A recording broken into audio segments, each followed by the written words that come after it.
بابا جان، کل عید کا دن ہے، ہم کون سے کپڑے پہنیں گے؟ یہی کپڑے جو تم نے پہن رکھے ہیں انہیں دھو لو، کل پہن لینا۔ نہیں بابا جان، آپ ہمیں نئے کپڑے بنوا کر دیں۔ بچیوں نے اصرار کرتے ہوئے کہا، میری بچیوں، عید کا دن اللہ تعالیٰ کی عبادت کرنے اور اس کا شکر بجا لانے کا دن ہے، نئے کپڑے پہننا ضروری تو نہیں۔ بابا جان، آپ ٹھیک کہتے ہیں، مگر ہماری سہیلیاں ہمارا مذاق اڑائیں گی کہ عید کے روز بھی وہی پرانے کپڑے پہن رکھے ہیں۔ یہ کہتے ہوئے بچیوں کی آنکھوں میں آنسو آ گئے۔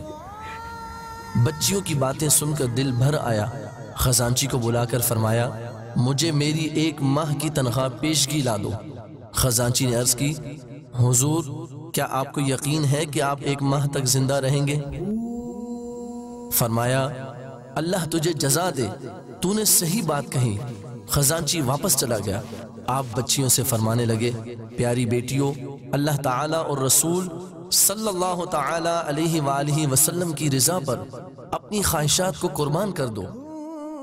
پیارے بچوں، یہ شخصیت مسلمانوں کے عظیم پیشوا حضرت عمر بن عبدالعزیز رحمت اللہ تعالیٰ علیہ تھے، اور وہ 2 بچیاں آپ رحمت اللہ تعالیٰ علیہ کی شہزادیاں تھیں۔